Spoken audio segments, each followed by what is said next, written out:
सर्दियों की एक धुंधली रात थी। पहाड़ियों से आती ठंडी हवा ने चारों ओर कोहरा बिछा दिया था। बिहार के बेला गांव की सुनसान सड़क पर एक पुराना ट्रक धीरे धीरे आगे बढ़ रहा था। ट्रक में 3 लोग थे, मोहिन, राकेश और सिद्धू। सड़क के दोनों ओर धीरे धीरे झुकते पीपल के पेड़ हवा के साथ सीटी बजा रहे थे। राकेश बोला, सुना है इस रास्ते पर रात में कोई और भी चलता है, अपने असली चेहरे के बिना। मोहिन हंस पड़ा, छोड़ भी यार, ये सब गांव वालों की बातें हैं, यहां बस कोहरा चलता है, भूत नहीं। सिद्धू ने बस खिड़की से बाहर देखा। उसकी आंखों में डर था। कहीं दूर सड़क पर उसे सफेद साड़ी पहने किसी का साया दिखा। ट्रक का हॉर्न बजा, ट्रक रुक गया। सामने खड़ी लड़की हौले हौले आगे बढ़ी। कुछ ही पल में उसने अपना चेहरा उठाया और सिद्धू की जमी हुई सांसें टूट गईं। वो चेहरा सिद्धू का ही था। अगले पल उसकी चीख हवा में गुम हो गई। ट्रक पीछे मुड़ा। मोहिन और राकेश भागे। सुबह पुलिस को सिद्धू का शव पीपल के पास वाले कुएं से मिला। चेहरा उमेठा हुआ और आंखें खुली हुई, जैसे उसने आखिरी वक्त में किसी को पहचान लिया हो। गांव में तहलका मच गया। प्रधान भगेलू शर्मा ने पंचायत बुलाई। पुजारी वेद प्रकाश शास्त्री बोले, ये कोई साधारण प्रेत नहीं, ये माया चेहरा है, वो आत्मा जो अपने असली रूप की खोज में भटकती है और हर रात किसी का चेहरा पहनती है।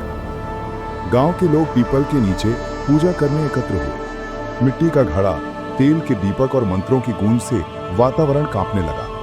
तभी राकेश की आवाज आई, मोहिन, तू कब आया? मोहिन पीछे मुड़ा। उसके सामने खुद उसका ही चेहरा मुस्कुरा रहा था। चीखों के बीच पंडित ने घड़ा फेंका। घने धुएं में वो आकृति विलीन हो गई। लेकिन अगले दिन पूरा बेला गांव सुनसान पड़ा था। हर दीवार पर लाल रंग से लिखा था, मैं अब भी चेहरा ढूंढ रहा हूं।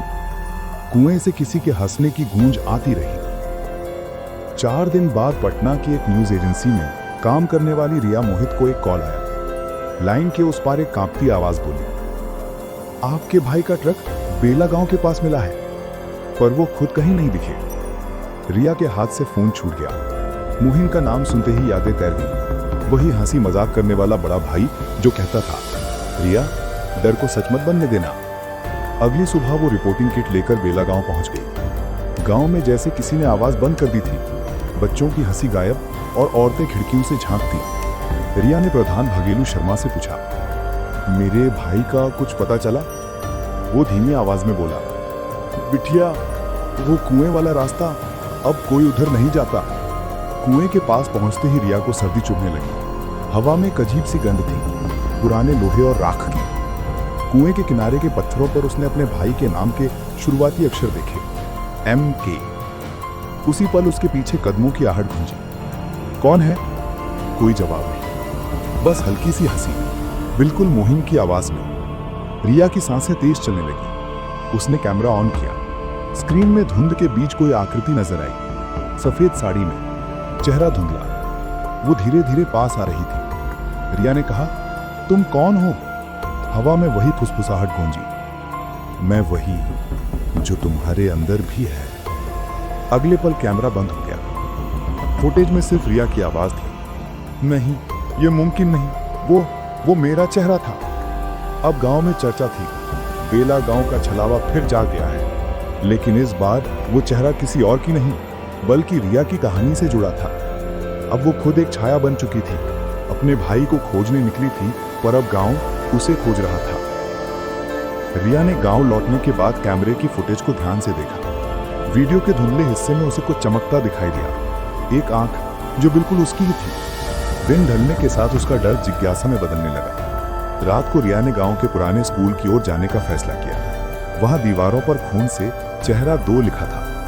रिया ने एक दराज खोली, जिसमें एक बहुत पुरानी डायरी थी। डायरी में कई अजीब बातें लिखी थी। जिस दिन मेरी पहचान छीन ली गई, उस दिन मेरा मकसद हर चेहरे में खुद को ढूंढना बन गया। डायरी के पन्नों में गांव के सभी चेहरों के नाम लिखे थे, मोहिन, राकेश, सिद्धू और अब रिया। रिया को डर के साथ एहसास हुआ, ये आत्मा उसकी कहानी का हिस्सा बन चुकी है। वेग बढ़ चुका है। अब मोटे काले अक्षर में लिखा था, मुझे चेहरा दो, वरना मैं तुम्हें खाली कर दूंगा। इसी समय स्कूल के दरवाजे पर कोई खटखटाने लगा। बाहर पीपल के पेड़ की छाया थी। जिसमें सफेद साड़ी में एक स्त्री खड़ी थी। उसकी आंखें रिया को ही खोज रही थी। रिया ने डायरी को कैमरे से रिकॉर्ड किया और फटाफट खिड़की से बाहर झांका। अचानक सारा वातावरण बदल गया। आसमान में बादल गरज उठे। गांव का हर घर वीरान दिखाई देने लगा।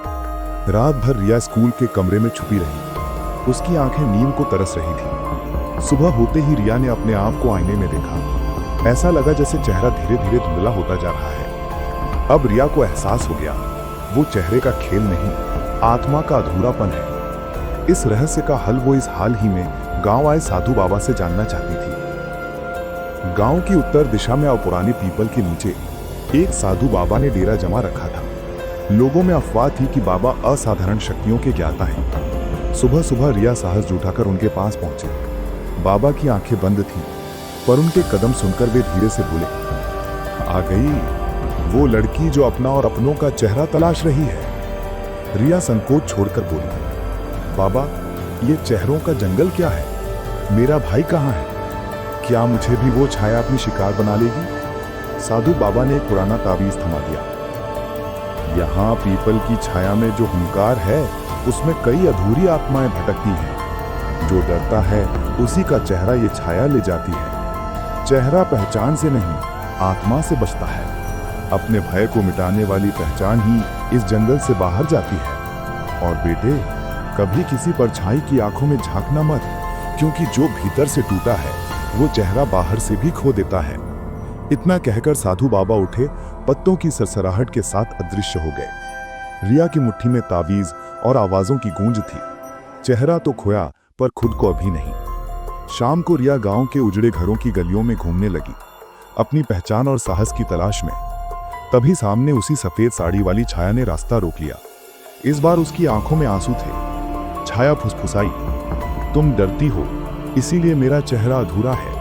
अगर सच देखना चाहो तो कुएं के अंदर झांको, शायद वहां तुम खुद को और अपने भाई को पालो। रिया ने अपनी हिम्मत जुटाई और कुएं की ओर झूठा कदम बढ़ाया। उसमें गहरे अंधेरे के बीच से फुसफुसाने वाली आवाजें आ रही थीं। सब चेहरों की पुकार, सब आत्माओं का सूना सफर। वो धीरे धीरे नीचे उतरने लगी। हर कदम के साथ उसकी आत्मा कंपकपा रही थी, पर उसने अपने भाई मोहिन की याद से खुद को संभाला। नीचे कुएं के अंदर उसे एक बड़ा कमरा दिखा, जहां कई चेहरे चमक रहे थे, कुछ जिंदा तो कुछ निर्जीव जैसे फंसे हुए। अचानक एक ठंडी हवा चली और एक चमकीली छाया उसके सामने आ गई। छाया ने कहा, इस जंगल की आत्माएं डर पर जीवित हैं। हर वो इंसान जो डरता है वो हमारा हिस्सा होता है। पर एक ही उपाय है, डर को मिटाओ, अपनी असली पहचान को पकड़ो। रिया ने अपनी माला में तावीज पकड़ा और अपने भीतर छुपे भय से लड़ने की ठानी। धीरे धीरे उसकी आंखों में प्रकाश लौटा और वो सभी चेहरे उसे छोड़कर धुंध में विलीन होने लगे। रिया ने खुद को बचा लिया, पर मोहिन के लिए सवाल अब भी अधूरा था। क्या मोहिन इस जंगल में अपने चेहरे के साथ कहीं छुपा था? क्या रिया इस जंगल को विजयी हो पाएगी? ये कहानी भय, आत्मा और मानवीय साहस की यात्रा है। ये दर्शाती है कि भय ही असली दुश्मन है और उसे जीतना ही जिंदगी का उद्देश्य होना चाहिए। अगर आप चाहें तो इस कहानी का अगला भाग भी लिख सकते हैं, जिसमें रिया अपने भाई की असली सत्ता और छलावे की परतें खोती है। रिया का दिल तेजी से धड़क रहा था। वो कुएं में धीरे धीरे उतर रही थी। उसका कैमरा बचाए हुए था। अंधेरे में उसकी आंखें चमकी। एक जगह वो चमकती हुई वस्तु की ओर बढ़ी, एक टूटी हुई मुड़ी हुई दर्पण की टुकड़ी। जैसे ही उसने उसे छुआ, कुएं के अंदर की सारी भटकी आत्माएं एक साथ सामने आ गई। उनके चेहरे भयभीत, दर्द में डूबे, जैसे उन्होंने अपनी पहचान खो दी हो। इधर कुएं के ऊपर गांव के लोग पीपल के पेड़ के नीचे खड़े थे।